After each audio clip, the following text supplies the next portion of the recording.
A nossa leitura hoje vai ser em Tiago 1, verso 2 ao 4. Aqui está tudo misturado, não está separado por versos. A interpretação é a mesma, eu só separei em duas partes porque ela está falando de dois assuntos diferentes. Mas se você abrir lá na sua Bíblia, vai estar separado por versos.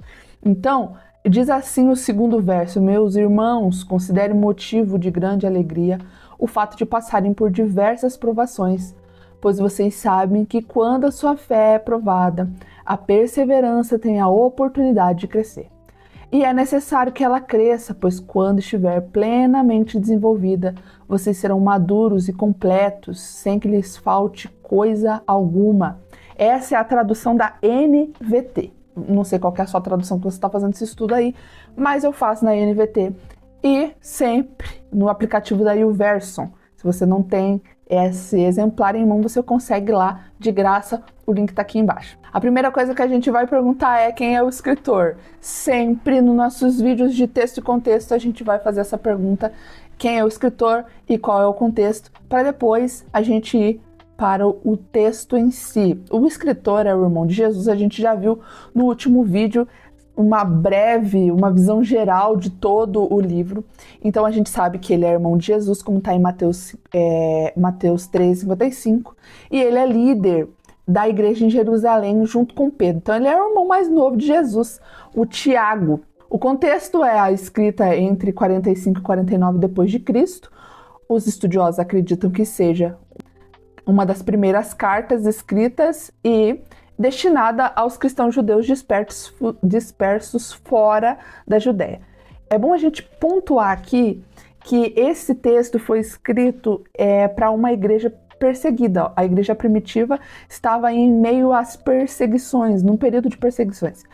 E ele fala um termo ali no comecinho, que é provação. E aí, para a gente entender por que a gente tem que estar alegre no meio da provação, a gente precisa entender o que é provação. Então, o que é uma provação? Provação é uma situação de sofrimento, de dificuldade ou teste que põe à prova a resistência, a paciência, o caráter e a fé, como está escrito no texto, de uma pessoa. Então, a gente pode pontuar aqui algumas das perseguições ou das provações que essa igreja primitiva, para quem o autor estava escrevendo, que elas estavam sofrendo. Então, qual era as provações que eles estavam sofrendo? Primeira, perseguição religiosa. Eles eram presos, eles eram ameaçados, açoitados, só por pregarem o evangelho. Também tem os martírios. E aí a gente tem os primeiros lá, que é Estevão, Tiago, que eram mortos por causa da sua fé. Também tem prisões. Muitos dos líderes cristãos foram encarcerados, dispersão forçada. Então as pessoas elas eram motivadas a fugir da sua cidade por medo, por relocação, porque as pessoas estavam sendo perseguidas, presas, então elas fugiam das suas próprias cidades.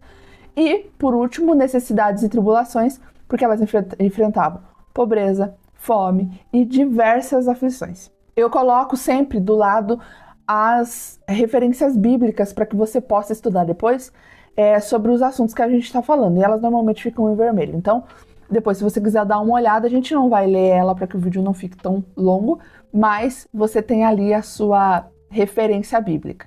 Então, eles sofriam perseguição religiosa, martírio, prisões, dispersão e necessidades e tribulações.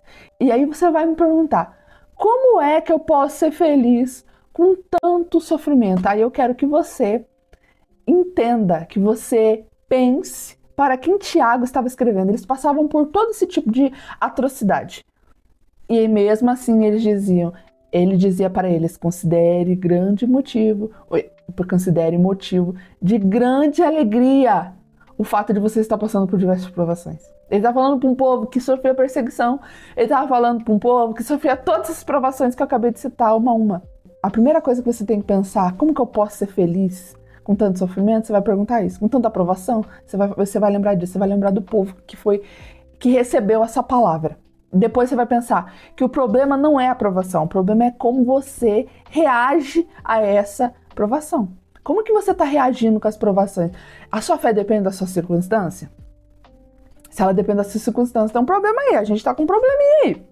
E por último, eu trago um versículo bíblico, porque nada como responder perguntas que não seja com versículo bíblico. E o versículo que eu vou ler para vocês está em 1 Coríntios 10, 13, que diz: não vos sobreveio tentação que não fosse humana, mas Deus é fiel e não permitirá que sejais tentados além das vossas forças.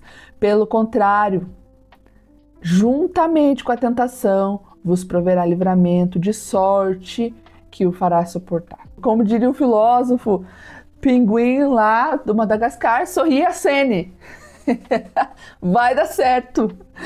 E aí você me pergunta, Angélica, mas qual é a intenção de Deus de permitir tanta provação? E o próprio versículo de Tiago já diz que é para produzir perseverança. E o que é perseverança, Angélica? Perseverança é qualidade de permanecer firme, constante e fiel após as dificuldades, sofrimentos ou demoras. Então, não importa a dificuldade que você está passando, não importa o sofrimento que você está passando, e nem a demora que esse processo está durando. O importante é você permanecer. A palavra é permanecer. Firme, não é mole. Constante, não é inconstante.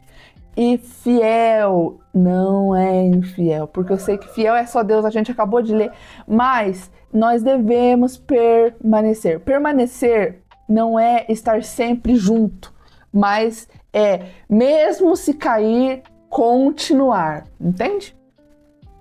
Por quê? Porque o próprio texto diz que para que a perseverança cresça, e não só cresça, mas esteja totalmente ou plenamente desenvolvida, é necessário que você passe por provação. Não tem como, é um processo. É como uma plantinha que precisa ser regada. E aí, quando ela crescer, é necessário que ela cresça. Por quê? Porque quando ela estiver plenamente desenvolvida, vocês serão maduros, completos e sem falta de nada. E aí, eu coloquei aqui o desenho, coisa mais lindinha para você ver. O maduro, completo, sem falta de nada, com vários frutos. E qual é o contrário disso? Se você não tem perseverança, você é imaturo, incompleto e necessitado.